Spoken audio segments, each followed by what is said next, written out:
السلام عليكم ورحمة الله تعالى وبركاته. كسو دوادا شركة أسكونيكوم. ما توحان ربا إن كجوابه سؤال مهمة ومعاميش أنك حبيس كنا صور بغضان يصدق قلمكي نرسو حديران أي آدنا ويديا. سؤال شاسو سيدان كهيلي كرا منحو دالك تركيا. سيدا الله سعطان من حوين كدالك تركيا وحوك ربحان أفرنو منحو أي بيحس دولدو سيدا مدان تركيا بورسلالي إيو منحو أي بيحيان جامعته جامعة ما امتحان قادو أما قاب كلا يعرض امتحان قصيصه يمنحو أي بيحسو محوها هيئته أي بيحيان انت بدن وهيئته محلي جاي كسوقاتان جامعة كدينا دad كدا يرتاع أما عددو باهن أي سداس قصيان يمنحوين أي جامعته سيان الجنسية ده سدا وناكسن ولا شقيو أما عدد بدن مكانه السيان تاس أو أيغنا لعقته الجنسية ده تاسنا ومدة عن رب مانتا إن الفيديو عن يكون شرح من حدا أنا عن هاي أنت أنا أقول بين ومدة أنا عن هاي نوع تركيا كين أنت أنا أقول بين ما دام أنا صور شيء مد كم مدة نوعية من حوين كأني تاي مدة جامعة دو إس خاص وبيحسو وعرب أنا دي شيء إن جامعة إستانبول تجارة يونيفرسيتي أي سنة دوسيت كلابو كل لباتني لابو كل لباتني سده عدد السين دونتو سكولرشيب قبل عمنا بقول كي بكونتون بقول كي تلوات نشان إلا يه بقول كي بقول حرين سكولرشيب كاس وحب العبن دونا أفرتا بشهر جولايو وحاولنا لما دونا سنة ملايين هاي طبعا كتبنا بشهر جولايو نتيجة السنة شان عطاك الواقعي أي بدرتها مركا إن أتكفى إذا ستان أي رجينا ده أبانتنا إذا حرينا فضلا حفيز كنا جوجل صوب بقرة أما نجلس حريرة تلفون كشاشة ذيك بقرة سيعني دينا sidoo kale jaamacado kale waxaa jiro ayagana scholarship imtixaankeeda loo galo kuwaasna haddii ku dhawaaqaan ayadana waa inla socodsiin doonaa aan usoo laabana marka scholarshipka ay shirkadeenu hayso oo sanad walba ay ardaydu ka faa'iidaystaan muxuu yahay scholarshipkan waxaan kusoo koobi doonaa 5 su'aalood si dhammaan xogta aad ugu baahan tihiin aad u heshaan haddii su-aasha koobaad aan ku bilaabno yaa bixinayo scholarshipkan waxaa bixinayo shirkadeena waxaana siiyey jaamacadaha aan la shaqayno ayaa markaas scholarshipna siiyey taas oo nula siiyey maadaama aan arday badan jaamacadaas aan ka qornay marka jaamacaddu waxay xaq noo siisay scholarshipkaas ardayga aan lacag la'aan u sii karno haddaan aragnana aan ka iibin karno marka ardayda noo yimaado inta badan scholarshipkaas way ka faa'iidaystaan haddii oo booska bannaan yahay su-aasha labaad jaamacadahee ayaa laga helaa scholarshipkaas oo laga gadan karaa jaamacadaha hadda aan hayno oo xaaladan aan videogan duubayo oo ay tahay dhamaadka bisha abril jaamacadaha aan hayno waxaa kamid ah jaamacadda are waxaa kamid ah jaamacadda austin waxaa kamid ah jaamacadda aidi waxaa kamid ah jaamacadda gelishim jaamacadda nishantashi jaamacadda altimbash dabcan way jiraan jaamacado kale oo bilaha soo socda marka diiwaangelintu si toos u furanto bisha lixaad kusoo biirmi doona way jiraan laakiin haddeertaan jaamacadaha la haayo waa jaamacadahaas kuliyadahana ardayda ay dhigan karaana waa kuliyadaha marka laga reebo kuliyadda medicine dentistry iyo pharmacy dhammaan kuliyadaha engineeringa kuliyadaha social science-ka dhammaantood waa leedin helaa su-aasha saddexaad qiimaha minxada waa imisa yeesa tahay inuu ka faa'iidaysto minxadan haddii aan soo koobo horta qiimaheedu wuxuu ka bilowdaa $7,000 ilaa iyo $15,000 u dhexeeya qiimaha lagu gato laakiin yey tahay inuu gato waxay tahay inuu gato qofka rabo inuu lacagta jaamacadda uu 5 sano ku dhigan lahaa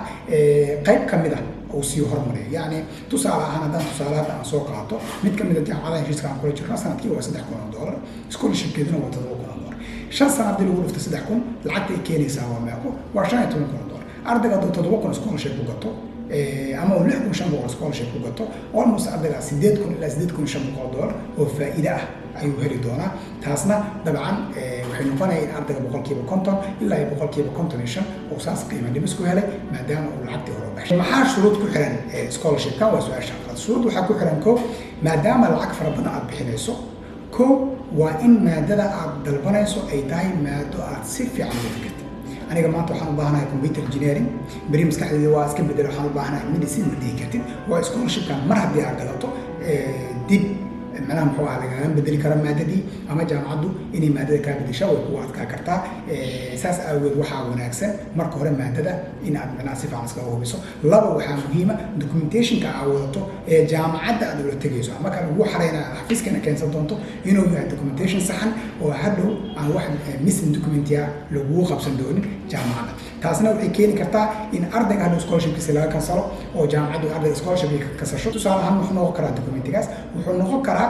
warqadda loo yaqaan equivalency oo laga soo qaato wasaaradda waxbarashada laga yaabo shahaadada wax ka dhiman yihiin laga yaabo shahaadada aan lagu qaadan karin equivalency-ga hadhow marka waxay sabab u noqonee jaamacaddu inay koosasho haddii intaas oo kale ay tahay lacagtana aad gacanta kusoo qaadato wax problema male xafiisadeena scholarshipkaas haddii uu macquul yahay waa kaa gadeena waana ka heli doontaa goorma ayaa la iibsan karaa waa su-aasha ugu dambayso goorma ayaa la iibsan karaa scholarshipka xilliga ugu fiican ee scholarshipka la iibsadaa sanad kasta bisha Abriil ilaa iyo bisha May sababtoo ah markii bisha kowda bisha January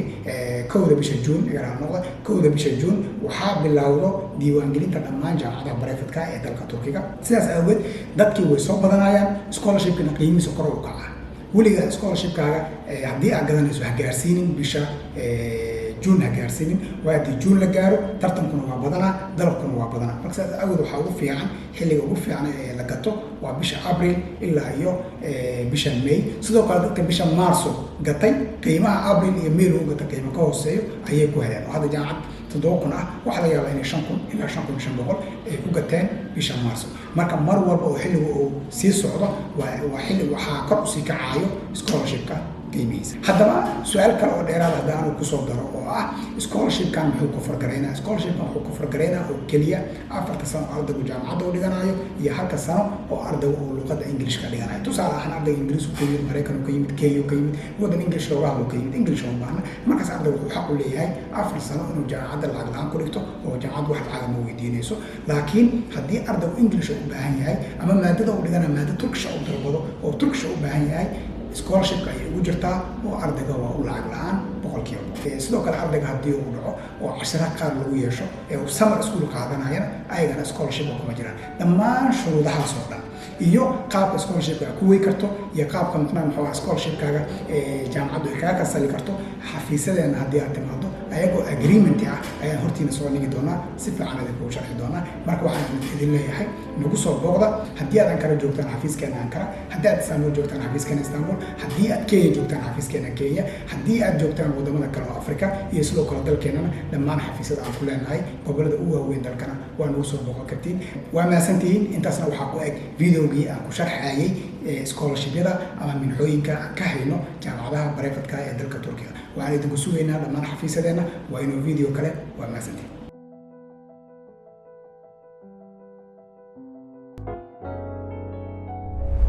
askuni.com waa caawiyaha ardayga